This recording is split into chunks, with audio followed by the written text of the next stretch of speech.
for 400 years, to pay respect that they have been stewarding this land on which our offices lie, and to call ourselves in so that we can be intentional about how we use this land going forward. As the first YWCA in the nation, YW Boston has been at the forefront of advancing equity for over 150 years. Through our DE&I services, that's Inclusion Boston and Lead Boston, as well as our advocacy work and FIRE initiative, we help individuals and organizations change policies, practices, attitudes, and behaviors with a goal of creating more inclusive environments where women, people of color, and especially women of color can succeed. During the current pandemic, we are helping organizations strengthen social connections while staying physically distant and prioritizing diversity, equity, and inclusion in the virtual space, as well as in the reopening plans to ensure more equitable outcomes moving forward. Through our program Inclusion Boston, of which I am director, we engage organizations in long-term partnerships to assist them in creating necessary cultural shifts that will support inclusive policies and practices. I've been a part of YW Boston as the director of Inclusion Boston for just a few months, and already I've witnessed the transformative power of facilitating open discussions about race, helping organizations develop data-oriented action plans, and supporting their lasting change. This year, we have seen many new organizations looking to commit to diversity, equity, and inclusion. And part of our response has been to work with these organizations to reimagine what they think of as DE&I. It's not a series of diversity checkboxes, but it's a real commitment to creating an organization where every person inside and out feels valued for who they are. And this is largely what inspired our Fall 2020 Elevating Lives series. This morning's event is the first event of the series, entitled Delivering on Promises of Racial Justice. This year, organizations large and small came to recognize that they cannot remain silent. The new and existing tragedies that we're facing, including COVID-19 and our country's anti-Blackness, have prompted these organizations to release statements condemning racism and promising action towards social equity. No institution is exempt from the part it plays in systemic inequity, and therefore we applaud those who have recognized their responsibility to take a public stance. As we wrap up 2020 and head into 2021, still facing the tragedies experienced this year, organizations must focus on accountability. Leaders must engage in anti-racist action to accompany their statements. And this Elevating Lives series focuses on this responsibility to create meaningful change. Our next event, if you are interested, is taking place on December 2nd, and will look specifically at acting on promises of racial justice. Today's event, of course, focuses on an issue that fewer organizations have spoken publicly about, but which has massive implications on the future of the workforce. For decades, we've known about the second shift of caregiving that women and mothers must juggle in addition to their full-time jobs. Women, as compared to men, are more likely to be caregivers, and this includes taking care of children, elders, and takes place both for those who are partnered or who are single parents. The expectation is that these women can handle it all miraculously, which is especially unreasonable given the fact that Massachusetts has the second highest cost of childcare in the United States. Women of color, and in particular, Black and Latinx women, are the most likely to be primary caregivers and the least likely to have access to paid leave. Even before the COVID-19 pandemic entered our consciousness, organizations already needed to do more to support caregivers. Now, like many other inequities our country faces, COVID-19 has shone a spotlight on the burden placed on caregivers, most often women, especially women of color. McKinsey recently released their 2020 Women in the Workforce report, which you can find online, in which they dedicated significant research to the impact of COVID-19 on women workers. As they found, 76% of mothers with children under the age of 10 say childcare is one of their top 3 challenges during COVID-19, as compared to 54% of fathers with young children. Women in general are more likely than men to have to spend up to 20 hours per week, basically a part-time job's worth of hours, on housework and childcare. Both Latina women and Black women also reported being more likely to be the sole person taking care of these responsibilities in their homes. And rather than being supported, women who care for children or elders consistently report experiences of bias from their colleagues, who assume that they're not fully able to invest in their jobs. And the impact is intersectional, of course. Women of color, Black women in particular, as well as LGBTQ folks and women with disabilities, feel most uncomfortable speaking about the challenges they face in the workplace. We're already experiencing the effects of this lack of support, fueled by the disappearing service sector jobs and a lack of childcare options. The COVID-19 public health and economic crisis has triggered a nationwide she-session. As McKinsey reports, as a result of COVID-19, 1 in 3 mothers may be forced to downshift their careers or leave the workplace entirely. And the National Women's Law Center found that in September alone, 865,000 women left the workforce. That's 4 times the number of men who've left the paid workforce. And out of those, around 37% were Latinx women. McKinsey states, if companies recognize the scale of these problems and do all they can to address them, they can actually help their employees get through this difficult time and even reinvent the way that they work so that it's more flexible and sustainable for everyone. If not, the consequences could badly hurt women, business, and the economy as a whole. Forcing women out of the workplace isn't just bad for individual organizations. It's actually detrimental for our entire economy and to our vision of a more inclusive and equitable workforce. And that's why we must come together to share best practices and motivate each other to support caregivers before it's too late. Today, you will have the pleasure of hearing from those who are working hard to develop the answers and put them in place. And of course, we at YW Boston, we want to be part of that. We want to help. Throughout our 150 years, YW Boston has committed to adapting to the needs of Bostonians.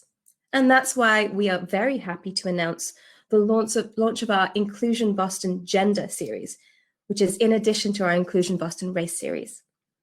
By creating greater awareness of the ways in which we are all gendered, our Inclusion Boston series changes an organization at the micro, meso, and macro levels, building capacity within the organization so that it can move towards a shared vision of greater gender equity.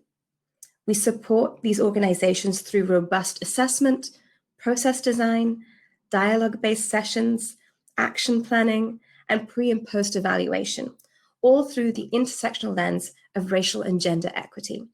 If you are interested in learning more about these programs, you may either speak to me or to our Chief Programs Officer, Kamara Sika, to learn more.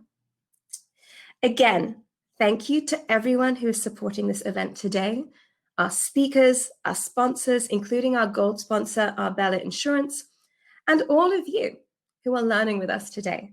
This workforce crisis I've described is daunting, but it is possible to address if we work together. Not enough of our leaders know this is an issue, let alone that we're working to address it. Please do what you can to get the word out during this event and after the event. If there's a particular statistic that shocked you or surprised you, if you hear a piece of helpful advice from a panelist or someone else at the event, we encourage you to share this on social media. Remember, this is a virtual world, and that's how communication is taking place. So please tag us at YW Boston, use the hashtags, hashtag Making Caregiving Work, hashtag Elevating Lives 2020. That's enough from me. I want to turn the screen over to our first speaker, Dr. Christian Weller, who will provide further context for our panel discussion. Dr. Weller is a professor in the Department of Public Policy and Public Affairs at the University of Massachusetts, Boston's McCormack Graduate School. He is an expert in wealth inequality and recently penned an article in Forbes entitled, "Women Hurt More Than Men in the Recession, but it's more complicated than that." In his article, he stated COVID-19 related job losses disproportionately fell on women, who saw their total employment dwindle by 13.4 million, with men losing 11.9 million jobs during that same period. In particular, women of color are affected by this job loss, which he attributes to the gender and racially segregated occupations, and it's compounded by the wealth gap between men and women. To speak more on this subject, please welcome Dr. Christian Weller. Thank you very much for having me, and I'm going to turn this off. And now I can't find my screen. Here we go. Here. Nope. I apologize, and somebody needs to help me because I have no idea what's going on here. I can talk very quickly until somebody can load the presentation because I can't do it right now. My screen doesn't. In 1 second, Dr. Weller. Okay. I can't see it. Oh, here, I found it. Okay. All right. Sorry. Thank you very much. Sorry for this quick stumble in the beginning. My overarching storyline when it comes to women in this pandemic, in this recession, is especially for women of color, we are caught in a situation that was foreseeable, whereby women have taken on and are faced with more economic risks, especially from the caregiving side, but also in the labor market, as we now learn in the recession. And these things are all coming together at the same time, creating a volatile situation, meaning that we now have financial risk, physical risks, all coming together at the same time, especially among single women, among single mothers, to a large degree also among Asian women, which is a new experience, at least in the data, or a more pronounced experience than it has been in the past. Basically, the story works the way you would expect. That is, women prior to the recession were actually the majority of the labor market. There were more women than men in the labor market. That has changed during the pandemic. Women tend to earn a lot less than men. They also have sometimes fewer benefits and higher costs, especially when they're single mothers. And that means they can prepare, they have fewer chances to prepare themselves for their future, to building up reserves for an emergency, but also to invest in their own future and in their children's future. And the recession has brought this all together. What we've seen, and these data go, I think, for the first 6 months, so that's through September, so it's missing the October numbers. The jumps in unemployment have been larger for for women in the pandemic than for men. That is particularly true for Asian and Latina women, less so for Black women at this point, and a little less so for white women. But that has to do with what Dr. Bhattacharya already said, that women are leaving the labor force, thereby understating the effect on unemployment. We still have massive job losses among women, and women are not recovering those job losses as fast as men do. And again, when you look at Latina women and when you look at Asian women, you have higher unemployment rates. These are the earnings for full-time workers, people who are around employed all the time. And what you see is sort of the standard picture. Women are earning a lot less. If you compare, for instance, and here the labeling doesn't work, but if you go over the first grouping are white women and men, the second one are Black women and men, the third one are Latina women and Latino men, and then the third one are others in this particular, Asian. What you see here, for instance, Latina women, when they work full-time year-round, earn less than half of what white men, for instance, earn. There are massive gender gaps. There are massive gender and racial gaps and ethnic gaps, which you see here. And I want to point this out when it comes to looking at Asian data. What you find generally that, at least when it comes to average earnings or median earnings, Asians in this sort of broad categorization tend to look better than whites, but inequality among Asians is much greater than whites. So, for instance, poverty rates are substantially higher among Asian Americans than among whites. So it's the average or median earnings for full-time workers aren't particularly useful when we're looking at, in particular, the Asian American community. Again, women tend to earn less than men, which means fewer savings, fewer return, less well prepared for an emergency. And we see this in these numbers. This is from the Federal Reserve. How many people are can come up with $400 in an emergency? What you find here is that generally single women are much worse prepared for an emergency. During a recession, this was data from 2020, July 2020. If we cut this by who lost actually their job, the numbers look even worse. But generally, women are less well prepared for an emergency if something happened. And clearly, things went wrong in all directions when the pandemic hit. We had a recession, people lost their jobs, and their healthcare costs and their childcare costs went up at the same time. Where we see sort of all of this coming together very quickly during the pandemic is in housing instability. So as people are less well prepared, they have fewer resources. The government programs aren't well designed to help people. We've seen this during unemployment insurance applications during the pandemic. And people sort of lose their job, their costs are going up, something has to give. And what we've noticed is what gives is people delay paying their rent. They just simply don't have the money. And that's particularly true for single women of color.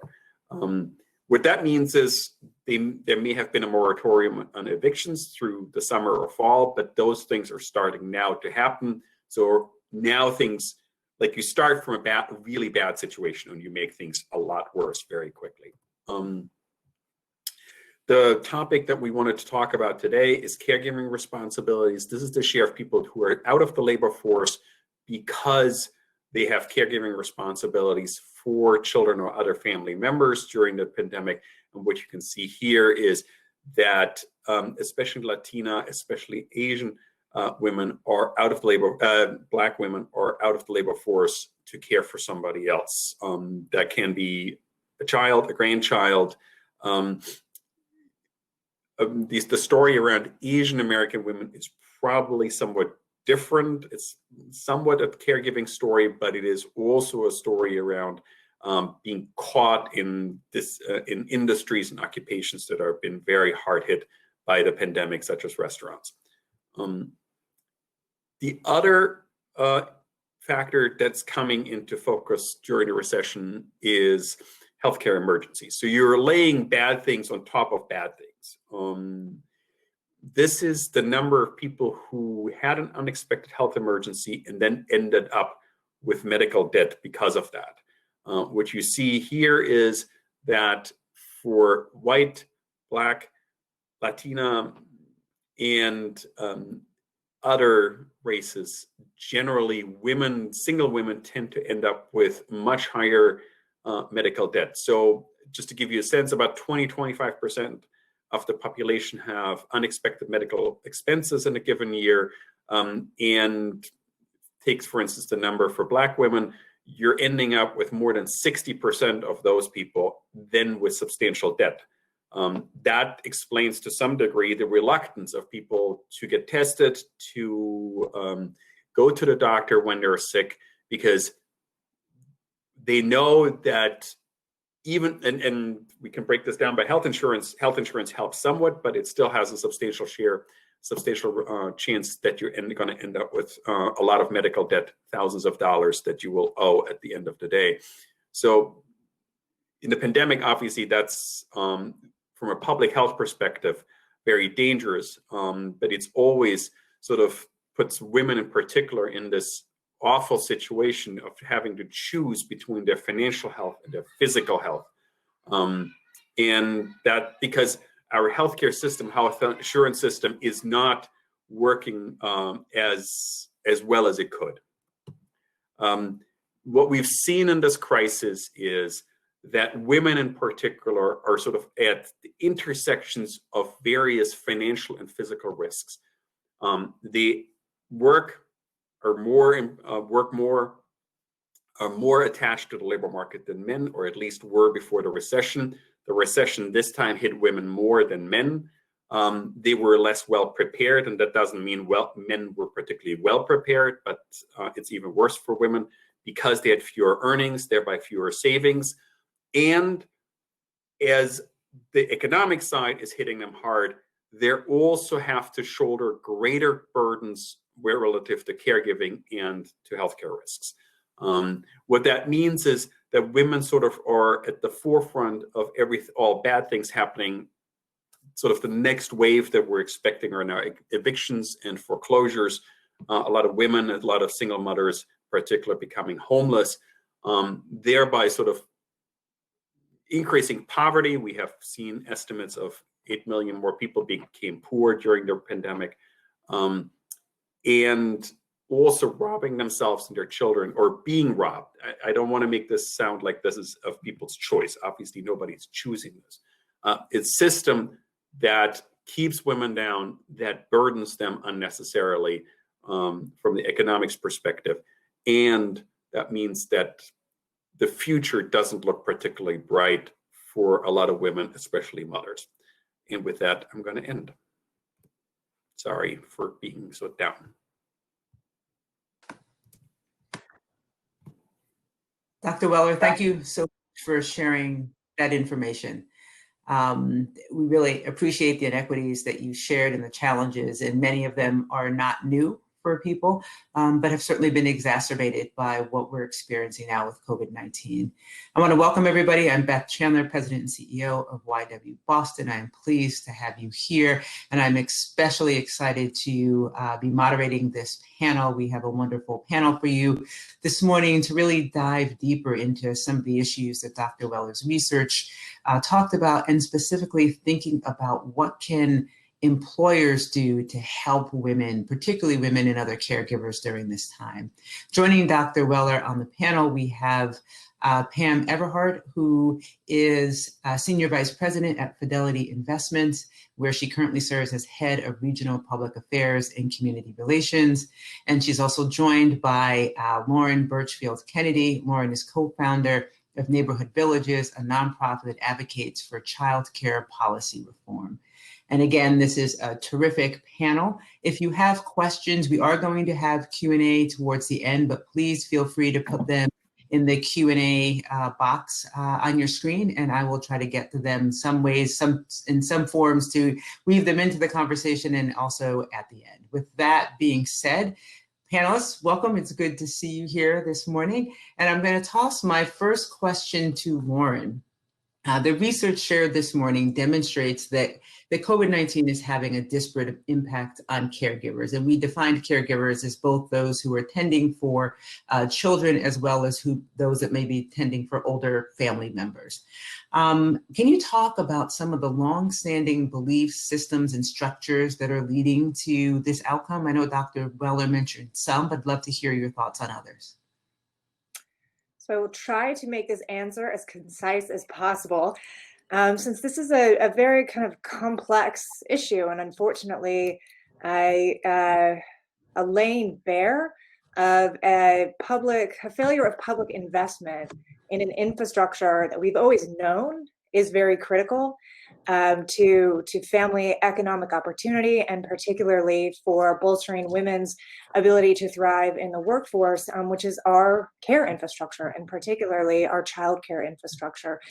So some of the pre-existing fault lines and inequities in the childcare system were one, really beginning with a devaluing or undervaluing of women's work, which is why we have shifted the the responsibility of how do you care for your children while going to work to families and making it an individual problem as opposed to a collective response, which it very much is, and which we've learned during the period of crisis.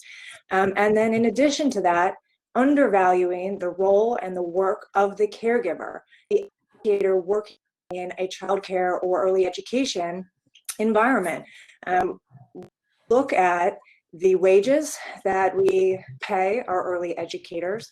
When we look at how we frankly discuss early educators in our public dialogue, it's clear that we have separated them from the concept of education and put them in a category of something that is less than, when it is very much not. And that the root cause of really why we see now a childcare system that works neither for families nor for the caregivers themselves is because we have no public capital behind what is public infrastructure. Right now, the way that the childcare sector operates is it's a private business market. Where childcare providers are asked to operate as small businesses and have very little public financing to support their ability to meet their operating costs. And unfortunately, the $20,000 that families are asked to pay for infant care in Massachusetts, that's the average cost. In Boston proper, it's closer to $30,000. Isn't sufficient capital to allow our childcare system to be able to pay its educators the wages that they are due. And so we have a dynamic in which it's very difficult for a childcare provider to operate a business. It's very difficult for them to pay their childcare providers more than minimum wage. And despite that, it's very difficult for families to afford it. And so we've been in this very precarious position for a long time. And when COVID hit, what we know about COVID, it was very, very bad for small businesses. And so when childcare programs had to close for public health reasons, they immediately lost all their revenue because children were not enrolled in their programs. The workforce was laid off, and we saw very quickly our childcare,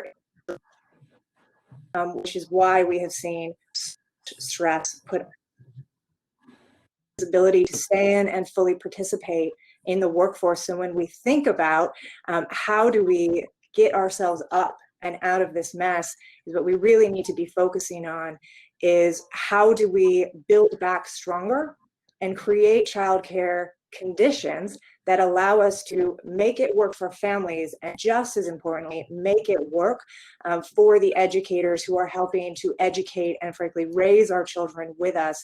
And that's a workforce that is predominantly 90% women, and then predominantly women of color. And so we have a lot of work to do when it comes to valuing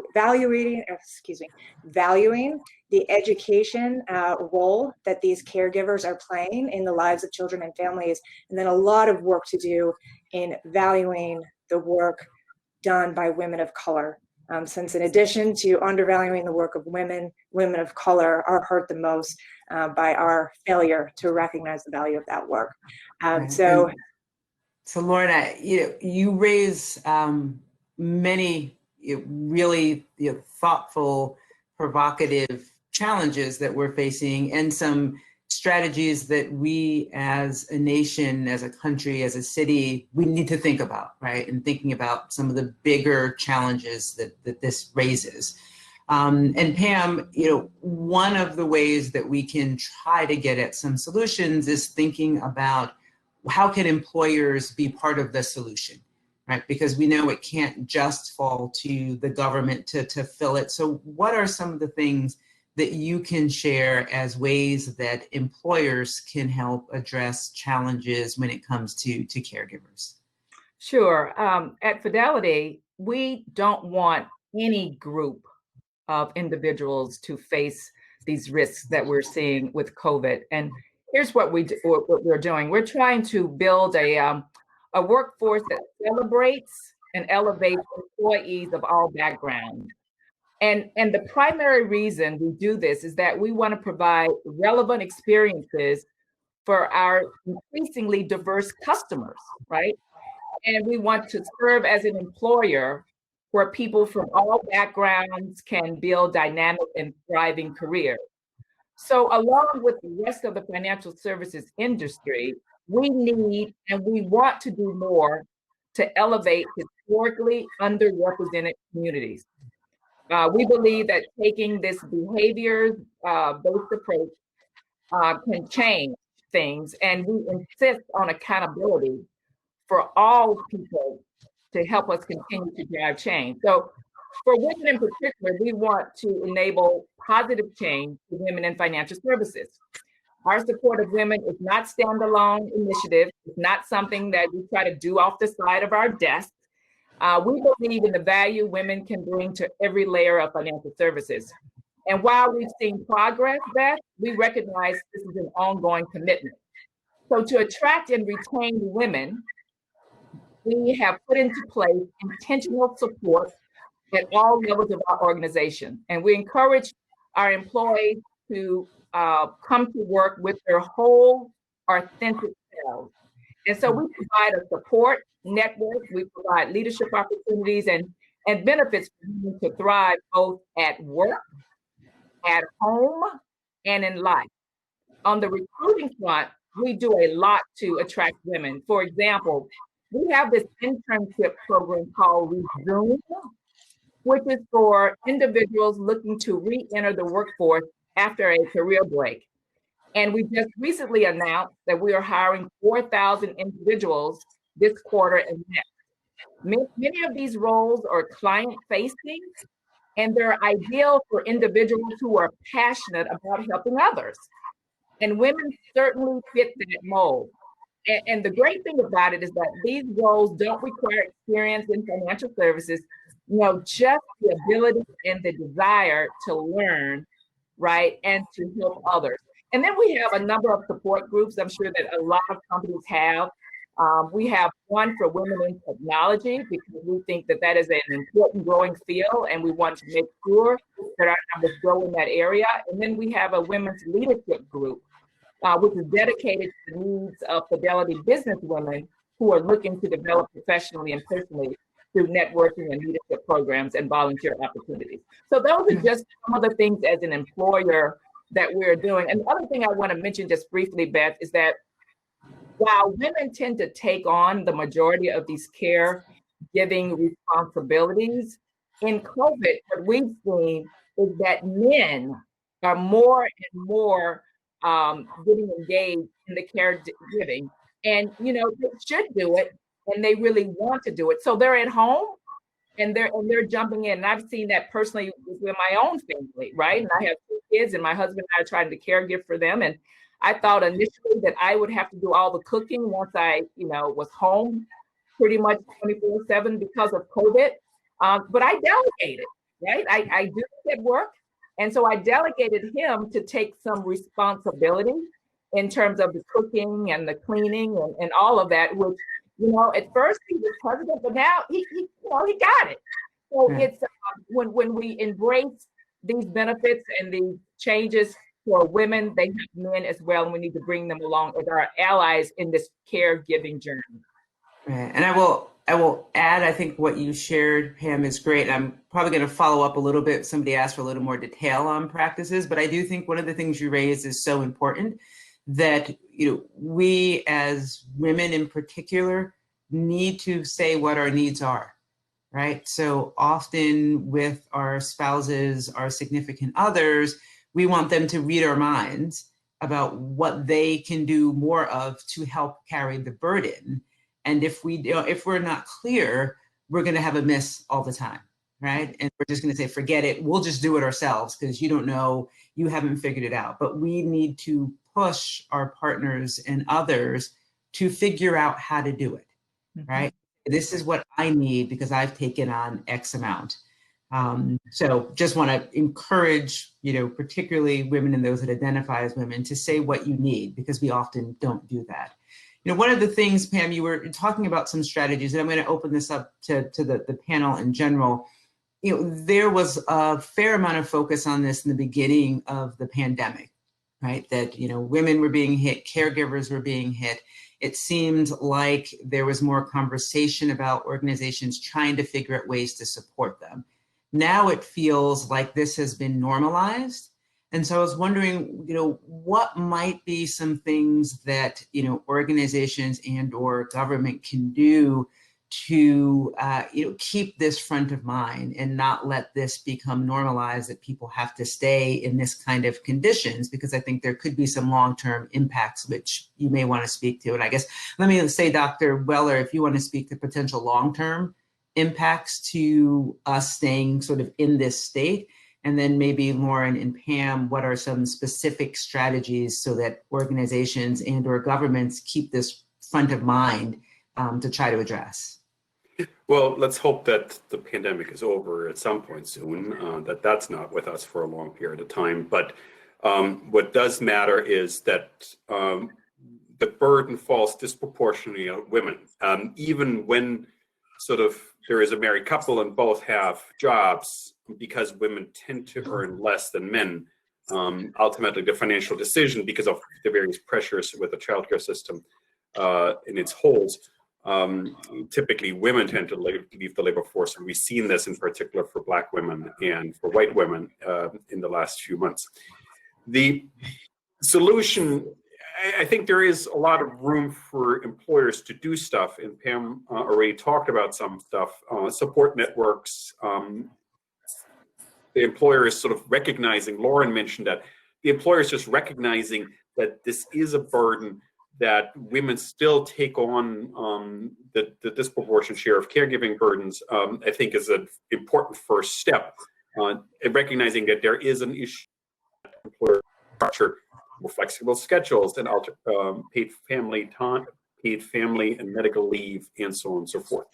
But what the pandemic has also shown us is that we do need to make public investments in the caregiving structure, and not just in childcare, but also in elder care, in nursing homes, in long-term care facilities. Think about Massachusetts, where something like 60% of all the COVID deaths have been in long-term care facilities. What I think we need to understand is that, as Lauren said, when we make these investments, they're not just they're cost. Yes, they cost money, but the benefits of investing in infrastructure, in childcare, in adult elder care infrastructure, in the caregiving structure in the country, pays enormous dividends by allowing people to stay in the workforce, by providing better care to our children, to our parents, to our loved ones. And all of that has enormous value. So I think we need to rethink the discussion from this sort of like, you're on your own, you have to take this is your own responsibility, to we as a society want to take care of each other. And if we do that, we're actually going to be better off socially, from a physical health perspective, but also economically. I'm happy to show a recent study we did on this. So I'm an academic. We like to tout our own work. But I think the argument really has to be, by investing in caregiving structures, yes, we do help women, but we also help men. We help the rest of society as well. Great. And Lauren, do you have anything to add to that, thinking about potential long-term impact, and how do we keep this front of mind to prevent this from happening when, COVID-20 hits? So I think what I would add to that is, what's the positive of COVID-19, which is we have normalized the reality that we've known, but again, conveniently ignored, which is that the care infrastructure isn't an economic accessory, it's an economic driver. And yes, for women, but also for the household, because if you have a dual income household and all of a sudden you lose income, then that's impacting the economic, financial security and upward mobility opportunities of the family as a whole. So we've normed that. I think what academia has had out there for a long time, but that we need to continue to norm, is that birth to 5, kind of our traditional construct of the care infrastructure, is not just care. It's not just the ability for parents to work, it is education for the child. So this is an education impairment. It's an imperative, an education equity issue. Who gets to go to preschool and who doesn't sets you up for who's kindergarten ready, who's reading in the 3rd grade, who's in a language-rich environment from birth to 3, sets you up for being millions of more words ahead of some peers who do not have that same opportunity because childcare continues to be something we push away from education as opposed to recognize it for what it is. So that's a positive. However, how do we keep it front of mind? And I think that that is really holding people accountable. It's holding ourselves accountable to tell our stories and to not go back into sort of the dark of how we sort of secretly raise our children and show up to work and be most productive, continuing to tell these stories that we're telling right now.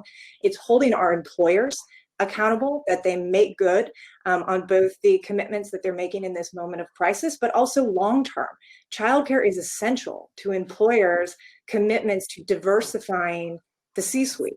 It's fundamental to commitments to closing the gender wage gap. So it's accountability to our employers as well. And then finally, to our policymakers, that if they have paid lip service in this moment to the importance of childcare, that they follow through on that and tie some serious public funding to the issue. I think what's been very disappointing is that we read headline after headline after headline on this issue in this moment, and yet we have really not seen true commitment of certainly federal dollars, but even state dollars to bolstering the capacity and the strength of the childcare infrastructure. And that really is something that we should hold our policymakers accountable to over the so let them off the hook, so to speak, once the crisis moment has passed. Yeah, great. And Pam, anything to add to some of the specific strategies? You talked about some, but are there others that you really want to highlight that show how, you know, employers can really think about putting things in place now that are long lasting to really help, particularly caregivers? Yes, sure. So I'll say that we took a hard look at our benefits to make sure that we were addressing some of the current challenges in COVID, but actually looking into the future, right? Because we know that there's going to be another pandemic-like thing coming along, I assume. And so our benefits were designed after actively listening to our employees to find out what their needs were. And what we found is that the mental health and the caregiver needs have been really high. So to address these, we rolled out a few things. We rolled out one particular benefit called 5 paid relief days, right? To deal with unexpected events from childcare to family matters, other challenges related to this crisis. And this is a separate bank of time off from an employee's normal vacation or paid time off. And then what was mentioned earlier was, you know, elder care and child care issues. We wanted to provide expert coordinators who could help our employees deal with issues around caring for aging loved ones, some of the medical, financial, emotional issues that come up. And so these experts help our employees, you know, locate services. They help with interviews, like background checks, and many educational services. A lot of issues were around, you know, who's the right nanny? How do I get a tutor? So we could help with that. And we also put together a pilot to help associates care for kids with behavioral or developmental disabilities. And these programs are available at no cost to all of our U.S. benefit eligible employees. And we've also improved our emotional well-being support with access to health professionals to deal with the stress and anxiety, you know, that we're all seeing in this environment. And then child care is expensive.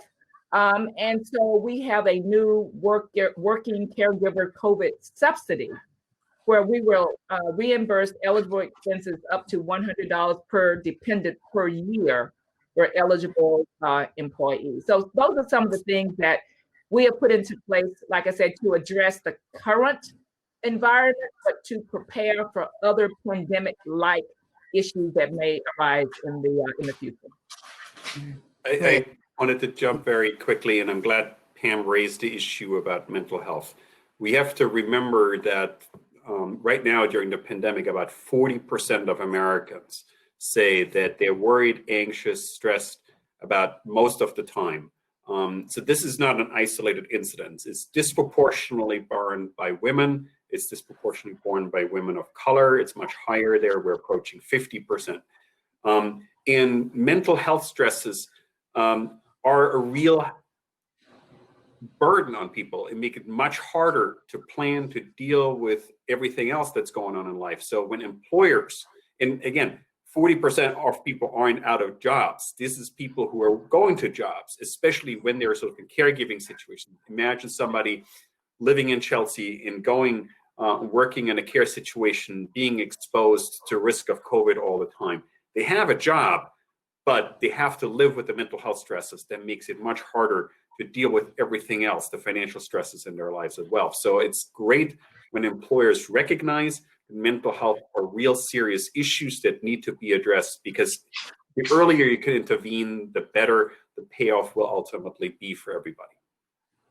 And I will add, there was an article recently that talked about, for people that lost their job, just the mental health and stress of that, and how it can cause people to be unable to act, right? And they're not able to think about, how do I get benefits? How do I, apply for different programs? How do I find places to get food? It just causes people to not be able to do things. And so, mental health, both for people employed and unemployed, particularly in times of stress, is so important for organizations to think about.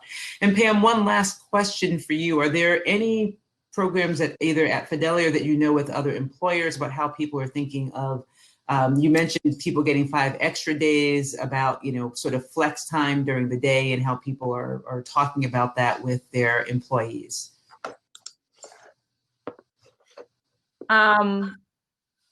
You ask, are there other programs? Yeah. Have you heard of other organizations doing things like that and trying to alleviate some of the time burden on employees? That's something we've heard has been helpful for some organizations, thinking about, don't worry necessarily about, 9 to 5 and having that FaceTime on Zoom, but being able to just think of what the work is you need to get done and structure your day accordingly, so you can be mindful of appointments, children, adults, whatever you need to, but so giving employees that greater flexibility. Yes, I mean, there have been lots of discussions about that, and particularly industry groups, financial services groups. I'm not well known about, I don't know all the things that people are doing, but I do know that companies are talking about this. All of them, all of their employees are undergoing the similar things that we've seen at Fidelity. And with, your work day being almost 24/7, lots of people are seeing these stresses. So I have heard other companies are talking about similar benefits. I just don't know what the specifics are, Beth, as to what they put in place. But it's certainly a topic of discussion. Okay. And Lauren, if you have anything on that, great. I also wanted to toss another question to you, which is, why do you think it is so hard for us as a society, for leaders in organizations, to really prioritize caregiving support? And this has come up in the Q&A as well. So again, trying to be as concise as possible. One, value of work, value of women's work, value of the work of women of color. That's going to play a huge role, both societally. It's social norming. It's changing how we think about the work of women. We've made progress, right, on maybe having a less divisive dialogue on women. Should women just be home, or is there a place for them in the workforce? I think we've made progress there, though maybe that's because I sit here in Massachusetts, but that's where it began, right? And now it shifts to, and the value of women's success in the workforce. In Scandinavian countries where there is, laws on the books requiring wage equity, there still remains a gender gap, and that's largely due to childcare. So childcare being a driver of other, inequities that women face in the workforce. And why is it difficult to make some of these changes at a policy level is frankly because it's a investment that takes time to pay off. So it feels like a really big sticker price when you say this is the amount it would cost to build a true childcare infrastructure, one that was both affordable and high quality. With high quality meaning we're paying our educators more, taking it from minimum wage and bumping it to the comparable level that maybe a Boston public school teacher is making. That's expensive. However, the work we have to do is demonstrating that that investment will pay off. And economists, I'm having a lot of difficulty speaking today, economists project that not only will it pay off, but it will return on investment. There's great economic work demonstrating the return to the child, but also increasingly that we'll evaluate United States social programs. It's the investments that we make in very young children that are the only ones that return on investment. And yet that's where we see the least amount of public funding, I think, just again, putting, the political hat on, because you don't see a return within 1 year, within 2 years. It takes time for that return to pay off. And so the only way, again, that I think we hold our leaders accountable is to press on them and ask them what they are doing for childcare in this moment, because women certainly cannot afford to wait any longer. And Dr. Weller, I'm going to ask if you want to talk a little bit about how you think about calculating the value of investments in caregiving structures and the return on those investments, and how can we, be better at using that kind of language? Because for some people, the moral argument's not going to work, right? And so how do we get to the head argument, talking about return on investment? Well, let me first say, I think investing in families and children and giving people a real shot at economic security is morally the right thing to do. But there are, to answer your question, there are multiple ways to think about it. But first and foremost, if you treat employees in the caregiving situation, which are overwhelmingly women in caregiving jobs, better, you pay them well, you offer better services, you offer real career ladders. What that means is it's an immediate cost saving for the employer, because better pay means that the employees have a stronger incentive to actually stay with you, and turnover is an incredible cost item to employers because they constantly have to retrain people. That's both true on the childcare side as well as on think about nursing homes or other long-term care facilities, because you need to meet, especially in Massachusetts, certain requirements. So that's the first one. The second one is productivity. That's harder to measure, but that's sort of the payoff. You get better outcomes when people are on the job for longer. They get better experience. They know how to handle complicated, difficult situation with children that need extra time, or in an adult care situation with dementia patients where every case can be different. You get in those, at least in the adult care situation, I mean, Lauren has already talked about the benefits on the child care side. In the adult care situation, it just seems is direct savings to the healthcare system, in many cases Medicaid, because people can stay at home longer, or they don't have to be readmitted to a hospital after a procedure. Those are clear costs. And by paying lower income people more, you're boosting economic growth, especially in low income communities. And that sort of has a spiraling effect in terms of creating more jobs in the community, creating more economic stability. Those tend to be sort of the three main factors that we generally think about when we say, okay, well, we want to invest in that. Again, Lauren has talked about the childcare side. On the adult care side, when you're talking about nursing home, the productivity or the effect for the care recipient, obviously, we're not talking about people who are being cared for to come back into, or in most cases, to come back into the labor force. In some cases, yes. But in most cases, that's not. But there, it's really about, how do we, the benefit is actually savings on the healthcare side, especially the health insurance side, especially for Medicaid. Beth, could I just chime in on that investment piece?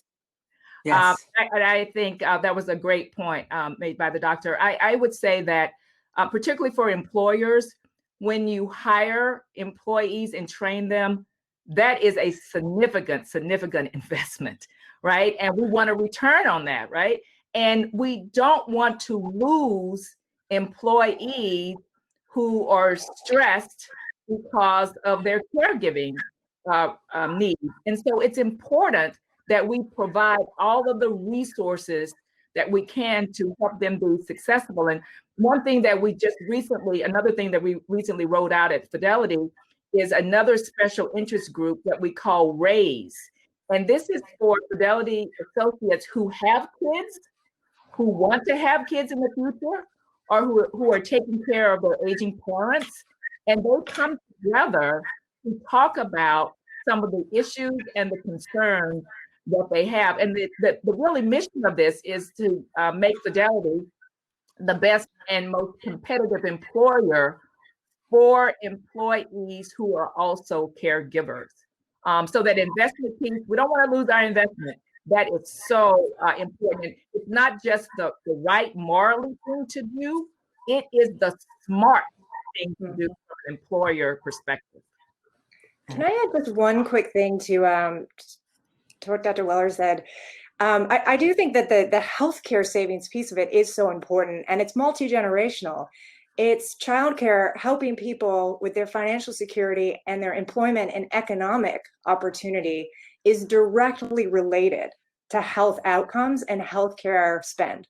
If you're in a financially insecure place and you're therefore less likely to seek preventive care, we see worse health outcomes. And then in addition, the investment in the young child returns on better health and wellness outcomes over the lifespan. So it is sort of more immediate in the adult, but it's also a long-term investment in the child. And that's where Dr. Heckman's research, Dr. Shankaw's research come into play, is demonstrating that the investment in the young child can be, not always, but can be predictive of high school graduation, which then the health sector will pick up and say, and that has a direct correlation to your health and wellness outcomes over time. So again, just to sort of add that layer on, that this is a workforce equity issue, it's an education equity issue, and it's a health equity issue as well. Yeah, that's great. And one of the things, Pam, when you were talking about some additional benefits you were providing to employees, I can imagine that there may be employees that are saying, well, what about me? If you're giving something to this group, then I should get something too. I don't have kids, so now I'm losing out because I'm not getting access to this subsidy. And so how do you help the organization culture in thinking more about it being an issue of equity and what do employees need to be successful versus equal, which is we give people the same thing whether they need it or not. So how do you help try to get that shift? Pam, you're on mute. I'm sorry. What we found is that when we provide benefits for one particular group, on the surface, it seems that way, then the broader employee base benefits. So today, if you have these 5 extra days, right, for COVID, as I mentioned, something else may come up in the future where those employees will be able to access those benefits or something else related to their needs. And it may not be just immediate family. There may be others, right, where you may be called upon. You may think, now I don't have kids, but you may have someone else in your family that may need help, or you may need to jump in. So I think we try to be flexible enough in the benefits so that it supports all. We find that a rising tide, if you will, lifts all ships, and we just try to make sure that our benefits are flexible enough to deal with all of the concerns and issues of all of our employees. Yeah, great. And I just chime in really quickly, I promise it will be short. Lift it up to the policy level and you find the same thing. I'm often met with, I don't want kids, why should I have to potentially pay into a childcare system?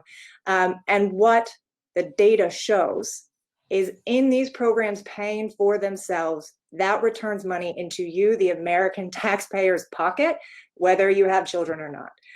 And so to Pam's point, how we can norm this idea that an investment in women raises all employees, raises all families, I think is incredibly important to advancing this issue.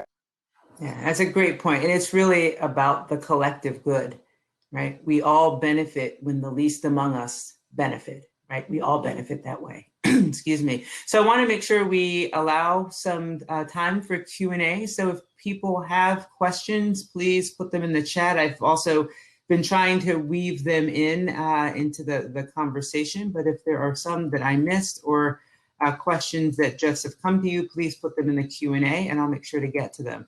While I'm looking at the Q&A, I will, there was a question which, I think we talked a little bit about is how do we help, and I guess this is also getting at the collective good, but thinking about gender roles and gender differences and how if we are, helping women be able to be successful at home with caregiving, be successful in the workplace, how does that help men, right? Or those that identify as men? How is this, notion of our liberation being tied to each other? Is there a way that we can talk about this, think about communicating this so that, again, it's like, how do we all benefit as opposed to somebody's benefiting, somebody's losing?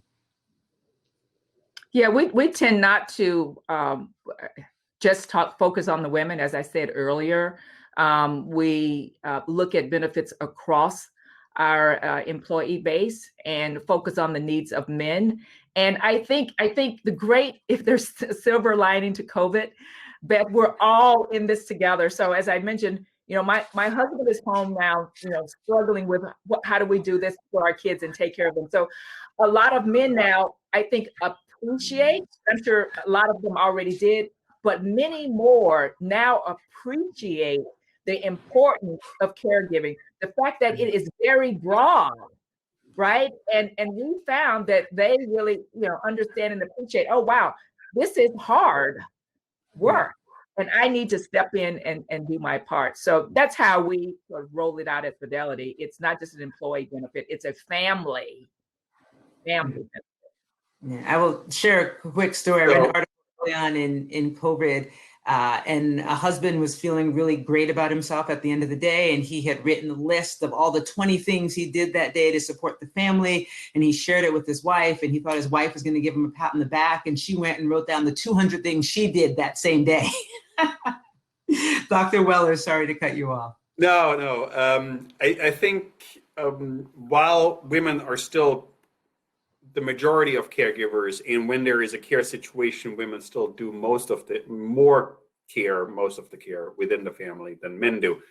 The balance has been shifting over time. And part of and that's true both on the childcare side as well as in the elder care side. We are an aging society, so more and more couples are confronted with a partner that becomes ill and needs help, and that falls both on men and women. In fact, some of the data suggests that when the financial burden, when it falls on the men to be the husbands, to be the caregiver, that employers are less understanding and give less flexibility than for women, for wives. But I think part of the solution is to talk about it, like the sharing these stories, in not just the childcare stories, but also I'm taking care of my mother, I'm taking care of my mother-in-law, I'm taking care of my spouse. What am I doing? The more this becomes sort of part of a conversation, the more I think other people will say like, oh, either it's already happening to me, I'm not alone. And then the conversation, the next step in the workspace, in the workplace is, all right, what does my employer do? What did you get? How did you manage this with your employer? And then the other part is, it just becomes more of a sort of common, more widely accepted that people don't feel they're alone, and translates into policy. We can only encourage these conversations through panels like this and through writing and speeches and everything else, and sharing news stories. I mean, I came to this because of caregiving situation with young children and caring for older parents. So I think sharing those stories and discussing that is incredibly important to advance the agenda. Right. Lauren? Yeah, and one thing to sort of add to that, I think what remains somewhat uncomfortable, but maybe is helpful, is this blurring of the private space versus the public space. So if your public presentation when you went to work involves no children, that was sort of the person you were expected to be. Now work is sort of blended into the home, where I have a 5-year-old and a 3-year-old, right? You do my best to keep them out of this kind of public forum we're having right here. But, I think we've all sort of experienced the fun times of when your child bursts in. And that's the reality, right? That's the sort of messiness of being a parent or a family, balancing caregiving with work. And so what I hope we take from this is the empowerment, not just of the woman or the man, but the empowerment of the family unit to say, we have not done a great job in this country of putting the family at the center of anything. If anything, we ask the family to sacrifice everything, the behest of the workplace. And so maybe now in this moment, we have the opportunity to storytell within the home, right? A partner who may not have been doing as much caregiving is stuck in it with us because the office is now the home, to the empowerment to talk to your employers who also have now had very intimate look of what your kind of caregiving balance has looked like. And that we take that sense of the power we've had, but empowerment coming through collective storytelling, and move it in a more positive direction when it comes to work-life balance. Great. And Pam, last word.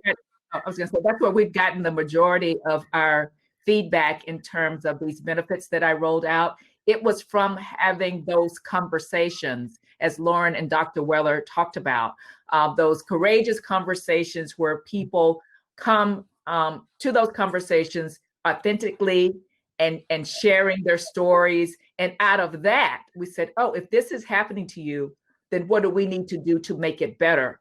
Because we need you to be able to give your best at work and not have to worry about some of the other things. How can we take some of those issues off your plate so that you can still perform and add value, right? And help us in terms of what we're trying to do to provide products and services to our customers.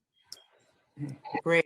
So there was one question, I'm not going to pose it now, but I think it's about data, and somebody has asked for some examples of how they can share benefits when one group might get something, what a return to taxpayers or other things. So we'll see if we can collect some data from our panelists and some reference materials. And when we send a follow-up out to all attendees, we'll include links to that so people have them. So with that said, I want to be respectful of people's time. I really want to thank our panel. I thought the conversation today was tremendous. And I think it is so important, as all of you said, that we need to be talking about this. We need to, as employees in the workforce, be talking about what our needs are, normalizing the fact that we have, it could be kids, dogs, elderly parents coming in on meetings that we're trying to take care of, whether we're in the office or not. Once we go back to the office, like that's stressful. And, let people understand that that's all part of being human. And how can organizations, both from a government perspective, think about policies that we collectively are supporting, as well as employers? What can employers do? How can employers be leaders so that women don't lose the advances that they have made over the past few decades? I want to again thank the panel. I want to thank everybody who has joined us today. There was so much to take away from this conversation. I hope you are tweeting things or have tweeted throughout. If you have questions, we'll try to get to them afterwards. If you still have them, want to remind people we have another Elevating Lives series coming up in December. If I remember correctly, it's December 2nd. We will have Sarah Prince from McKinsey. They recently released a report talking about, again, the impact of COVID on particularly women in the workforce. She'll be joined by Marian Harrison from John Hancock, talking about, how can employers keep the momentum around diversity, equity, and inclusion commitments that they made, particularly this summer. We saw a lot of announcements of organizations saying they were making these commitments, and now we're several months in. How do you keep that going? What are strategies that could be helpful? So that'll be our next conversation that I hope you join us for. We also have our annual meeting next Tuesday. Dr. Candice Nicole Hargens, who's a professor at the University of Louisville, will be speaking, and she's going to talk about trauma and racism and how that impacts all of us. And she also will be providing some ways to think about family conversations around the holidays. That can often be stressful or taxing, particularly if you are of different political minds. And so that can be stressful. And she's going to talk about some ways to think about managing those kinds of conversations. Last and not least, I know many of you contributed to be here today, and we appreciate that. So thank you again for those that have contributed. And if you want to, there's a QR code at the bottom of the screen that you can use as well. So again, thank you, panelists, and thank you, attendees. Bye-bye.